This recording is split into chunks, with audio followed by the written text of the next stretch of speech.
봅니다. 섹시남 김정은, 할아버지 아버지 시대에 이루지 못했던 개방 버튼을 눌려주기를 기대합니다. 이럴 때 저는 신동아 시울에서 보도가 됐습니다. 네, 그 내용에 보니까 2009년 금강산에서 현대그룹 회장 현정은, 정몽은 아내이죠. 미망인. 그 다음 북한 측 이종혁 씨 등등 만나서 대화했는데, 그때 남북정상회담도 아닌 그들의 대화 과정에서도 대화록이 있었고 녹취를 했고 문건이 정리가 됐습니다. 그것이 신동아에서 보도가 됐습니다. 그렇다면 서해 북방 한계선 관련 자료들이, 파일들이, 문건들이, 녹취록들이 대화 작성한 것이 있다.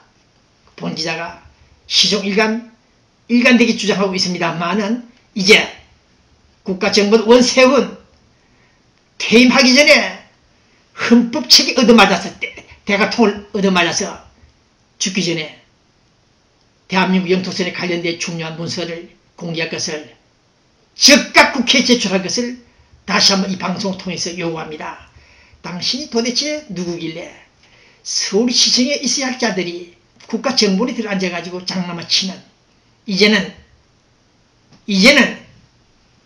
대한민국 영토 관련 문서까지 내놓지 않는 당신들은 대한민국 헌법정신 이름으로 헌법체계에서 대가통을 얻어맞아야 된다. 그런 주장을 합니다.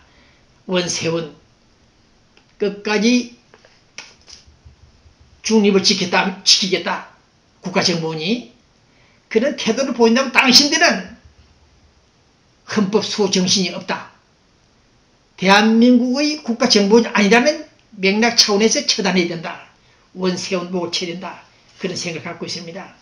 어쨌든 오늘 저는 북한 노스코리아가 상당히 변하고 있다는 사실을 알고 있는 이 시간에 우리 김관진 국방부 장관이 북한이 까불면, 장난치면, 대선 교란시키면 몽둥이로 격퇴시키겠다. 몽둥이 때리겠다. 박정희 대통령이 하셨던 말씀을 그대로 하고 있습니다. 몽둥이 격퇴하겠다. 이럴 때 또 우리 탈북자가 아닌 일반 보수단체에서 판문점 앞에까지 가서, 판문점 비무장지 쪽이죠. 북한도 풍선을 결국 날려보냈습니다. 그 풍선 효과가 있는지 없는지 본 기자가 몇 번 말씀을 드렸는데, 이런 대선 기간에 왜 자꾸 그런 짓을 하는지, 예? 대선 끝난 다음에 해도 될 수 있는 일을 했다는 이런 사실을 볼 때, 제 입장에서는 북한이 공격해도 반격해도 이제 서울은 대답할, 사과를 요구할 수 없을 것이다 라고 생각을 하고 있습니다. 네, 이런 때 우리 국방부 장관 팀들 대북 발언 좀 신중해 주시고, 북한을 유도할 수 있도록 우리가 어떻게든 사탕 발림을 해서라도 데리고 올 수 있는 그런 머리를 써야지, 협박 공갈을 해서 될 일은 아니다. 조용히 대응하라. 네, 몽둥이를 때린다고 그 사람들이 몽둥이 얻어맞고 가만히 있을 사람들이 아닙니다. 호락호락 넘어갈 정권이 아닙니다. 우리 박근혜 정부 새로운 대북 전략을 수립해 주고 있을 바라는 이 시간, 저는 썬데이 저널리에서 많은 보도를 했습니다. 네. 이명박 대통령 퇴임 후에 검찰청 포토라인에 쓸 것인가? 네, 서서는 안 됩니다. 앞으로 정권이 어떻게 교체되든지 간에 이명박 대통령을 검찰청 앞에 끌어낸다면 잘못된 것이다. 저는 그렇게 말씀을 드립니다. 이분이 어쨌든 간에 재임 기간에 여자와 스캔들 일어나지도 않았고, 국고 축내지 않았고, 자기 돈 쓰면서 활동했고, 네, 이런 점들을 볼 때 우리가 최소한 이명박 대통령 하나만은 지켜야 된다. 네, 그러나 국가정보놈들이 이런 대통령 친인척 관계를 자들을 관리하지 못하고, 네, 무방비 상태에 있다는 국가정보원, 소위 대통령 친위대라는 자들이 무능, 무책임, 복지부동한 그 자세를 오늘 저는 다시 한번 규탄합니다. 정권 교체되면 즉시 국가정보원 뼛속까지 갈아치우는 그런 계획을 기대합니다. 네, 이 방송 오늘 저는 한 20분 정도에서 끝내고, 다음은 성경 강의 이숙씨, 네, 그분의 강의를 한번 듣겠습니다. 그분은 저 때문에 저에게 방송을 했다는 이유로 노무의 정권 말기에 부모님 유산도 받지 못하고 네, 지금 상당히 어려운 지경에 있습니다. 그러나 15년, 20년 전에 성경 공부를 집중적으로 하면서 득한 그 지식이 상당하기 때문에 제가 부담을 느끼고 제가 월급도 제대로 주지 못했다. 그런 점에서 제가 이 방송을 계속 방송을 하고 있습니다. 네, 성경 강의 아마 쇼킹한 뉴스들이 내용들이 있는 것 같습니다. 네, 그럼 다음 주 다시 뵙겠습니다. 안녕히 계십시오. 네, 여기는 미국 로스앤젤레스입니다. 안녕하십니까. 오늘 제가 말씀드린 건 조금 좀 어쩌면은 좀 과격할지 모르겠습니다. 저도 잘 하나님 앞에 감히 두려워서 서지를 못하는 입장이어서 방송을 하다가 제가 사양을 했습니다. 더 하나님이 원하시는 대로 그분이 원하시는 똑같이 어떻게 되겠습니까마는 그래도 그분을 좀 닮아가려고 더 많이 묵상하고 상고하고 그랬습니다. 근데 제가 이제 모든 교계나 모든 이렇게 뉴스나 또 옆에서 접할 때 이런 말씀은 좀 해드려야 되겠다 싶어서 오늘 이제 거짓 선지자들, 성경에 나오는 거짓 선지자들에 대해서 말씀을 드리겠습니다. 거짓 선지자들 하면 벌써 미혹이라는 말이 따라오죠. 지금 요 사이 얼마나 혼란한 시기입니까? 정말 살기 힘들죠. 뭐냐면 첫째 경제적으로 그렇고요. 그러다 보니까 인과관계가 또 서로 인과관계가 아주 또 혼란스러운 그 시대가 또 맞이했고 또 그렇게 되다 보니까 그 영들의 그 혼란, 영들의 그 감각성까지 무뎌져서 우리 또 하나님을 믿는 분들이 영적으로 혼란을 가져오고 있는 것도 사실입니다. 더 나아가서 우리가 국가적으로도 볼 때 그렇게들 얘기하지 않습니까? 지금 전쟁도 자체가 서로 영들의 싸움이라고 말할 정도로 그렇습니다. 자, 지금 그러면 어느 것이 진짜 하나님의 영인지를 우리가 좀 성경을 통해서 알아봐야 되겠네요. 많이들 알고는 계시겠지만 제가 높아심에서 다시 한번 여기서 한번 더 상고할까 합니다. 자, 왜 그렇게 어려우냐면은 말씀대로 그 거짓 영들, 거짓 선지자들이 하나님의 진짜 영이 아닌 거짓 영들이 이 세상에 많이 나왔다라고 벌써 이미 말씀을 하고 계십니다.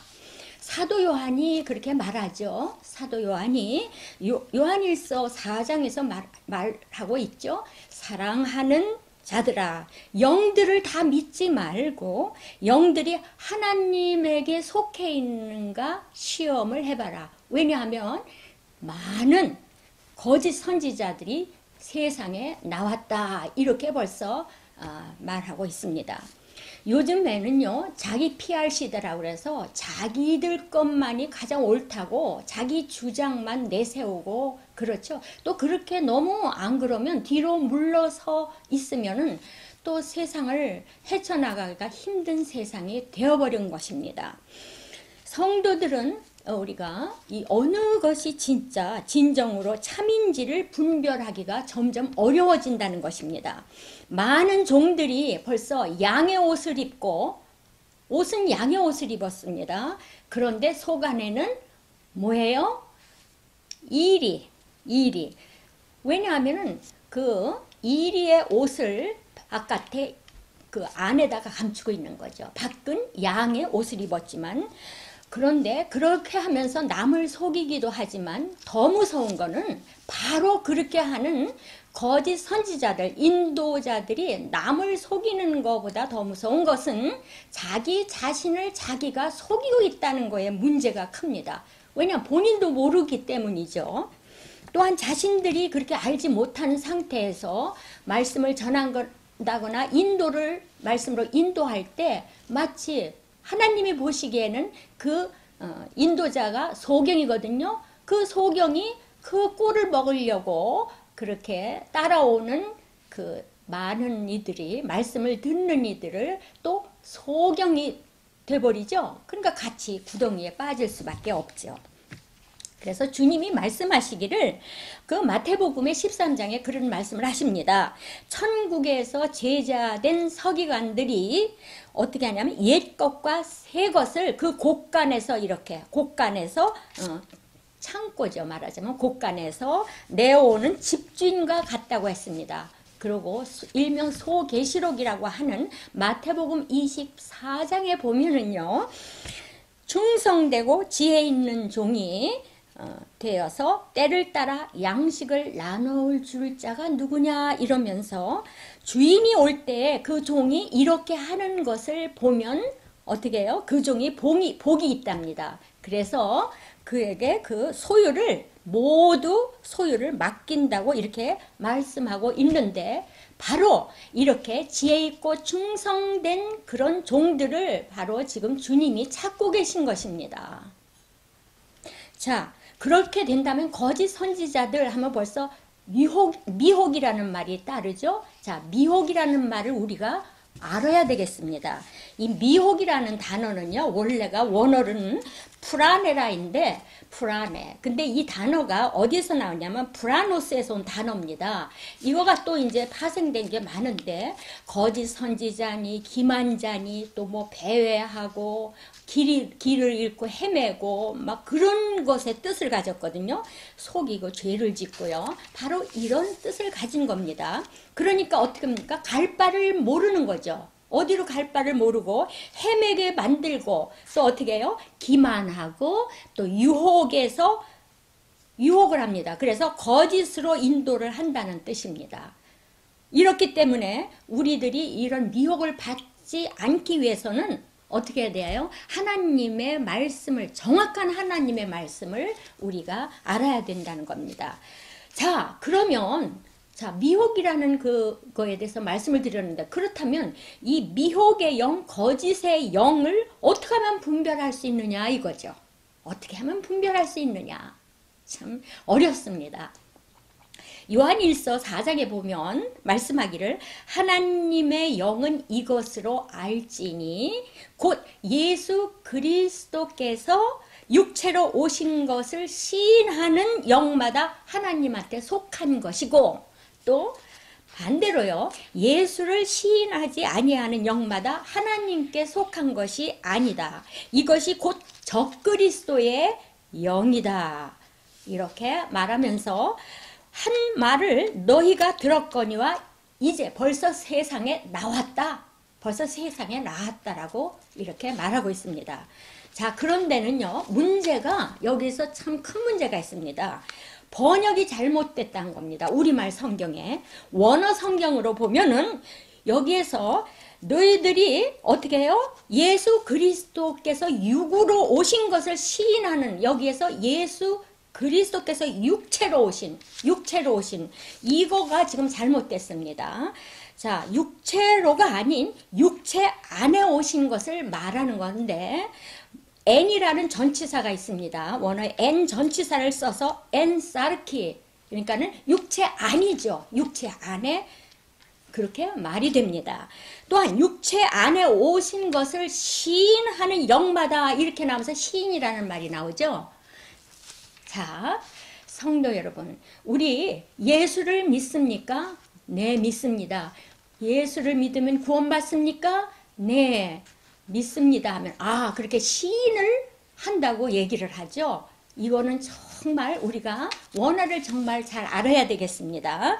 나 예수 믿어 하고 하는 그 시인이라는 말이 아니라 호모로게오라고 하는데, 이 두 단어가 합한 겁니다. 호모하고 로게오. 자, 로고스, 호모, 로고스의 두 단어를 합친 겁니다. 그러면 이 호모라는 건 뭐냐면 함께라는 겁니다. 같이 함께. 그리고 로고스는 레고라는 거에서 유래된 단어로 말하다, 이야기하다 이런 거죠. 그러니까 어떻게 됩니까? 함께 말하는 거죠. 함께 말하다라는 뜻이 됩니다. 자, 결론적으로 제가 말씀을 드리죠. 자, 아까 그걸 풀이하겠습니다. 말한즉슨 내 육체